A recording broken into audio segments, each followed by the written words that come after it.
السلام علیکم ورحمۃ اللہ وبرکاتہ۔ بسم اللہ الرحمن الرحیم۔ اللہم صلی علی محمد وعلی آل محمد۔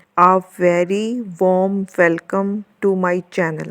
کبھی رات کے اندھیرے میں اکیلے بیٹھے ہو، جب نیند نہیں آتی، جب سینے میں ایک عجیب سا بوجھ ہوتا ہے، جب آنکھیں بھر آتی ہیں بغیر کسی وجہ کے بھی اور وجہ ہونے پر بھی، اس وقت تم کیا کرتے ہو؟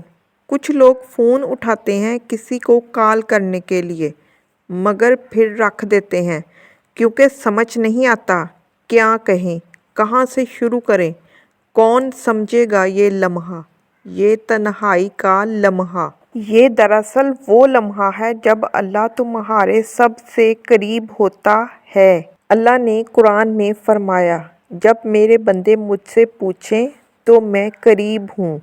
قریب، دور نہیں، چھپا نہیں، مصروف نہیں۔ اور نبی کریم صلی اللہ علیہ وآلہ وسلم نے فرمایا، اللہ تعالیٰ رات کے آخری پہر آسمان دنیا پر نازل ہوتے ہیں اور پوچھتے ہیں، کون ہے جو مجھ سے مانگے میں دوں؟ کون ہے جو مجھ سے دعا کرے میں قبول کروں؟ کون ہے جو مجھ سے معافی مانگے تو میں معاف کروں؟ سوچو ذرا، وہ رب جو ساری کائنات کا مالک ہے، وہ خود پوچھ رہا ہے، وہ خود بلا رہا ہے، اور ہم لوگوں کے دروازے کھٹکھٹاتے پھرتے ہیں۔ ہم سب کے اندر ایک درد ہے، کوئی رشتہ جو ٹوٹا ہے، کوئی خواب جو پورا نہیں ہوا، کوئی انسان جس نے دھوکہ دیا، کوئی محنت جس کا صلہ نہیں ملا، کوئی دعا جو ابھی تک قبول نہیں ہوئی۔ یا ایسا لگتا ہے، اور اس درد کو لے کر ہم جاتے کہاں ہیں؟ کبھی کسی دوست کے پاس جاتے ہیں، وہ سنتا ہے مگر تھوڑی دیر بعد اس کا دھیان بٹ جاتا ہے۔ کبھی کسی رشتہ دار سے بات کرتے ہیں، وہ مشورہ دینے لگتا ہے جبکہ ہمیں صرف سننے والا چاہیے تھا۔ کبھی سوشل میڈیا پر جاتے ہیں، وہاں اور بھی خالی پن ملتا ہے، مگر اللہ کے پاس جاؤ، وہ نہیں کہتا پھر وہی بات، وہ یہ نہیں کہتا کتنی بار سناؤ گے، وہ نہیں کہتا اب بس بھی کرو، وہ بس سنتا ہے اور سنتا رہتا ہے، اور اس سننے میں ایک شفا ہے جو کہیں اور نہیں ملتی۔ کیا تم نے کبھی غور کیا، جب تم اللہ کے سامنے سجدے میں جاتے ہو اور روتے ہو تو اٹھتے وقت ہلکا کیوں لگتا ہے؟ کوئی بات نہیں کی، کوئی جواب نہیں آیا آواز کی صورت میں، کوئی حل نظر نہیں آیا فوری طور پر، پھر بھی وہ سکون کہاں سے آتا ہے؟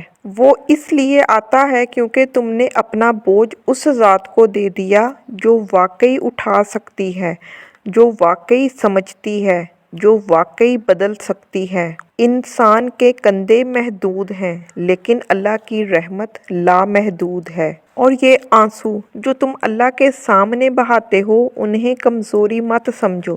نبی کریم صلی اللہ علیہ وآلہ وسلم نے فرمایا، اللہ کے خوف سے بہا ہوا آنسو جہنم کی آگ سے بچاتا ہے۔ یعنی وہ آنسو جو تمہیں کمزور لگتے ہیں، اللہ کے نزدیک وہ بہت قیمتی ہیں، وہ ضائع نہیں جاتے، وہ گنے جاتے ہیں، وہ محفوظ کیے جاتے ہیں۔ دنیا میں کوئی تمہارے آنسو نہیں گنتا، مگر اللہ گنتا ہے ہر ایک۔ اور اگر تم یہ سوچتے ہو کہ میں نے بہت گناہ کیے ہیں، میں لائق نہیں ہوں، اللہ مجھ جیسے کی دعا کیوں سنے گا، تو سنو، اللہ نے خود فرمایا، اے میرے بندو، جنہوں نے اپنی جانوں پر زیادتی کی تو اللہ کی رحمت سے مایوس مت ہو۔ یہ آیت تمہارے لیے ہے اور میرے لیے بھی، اور ہر اس انسان کے لیے جو ٹوٹا ہوا ہے۔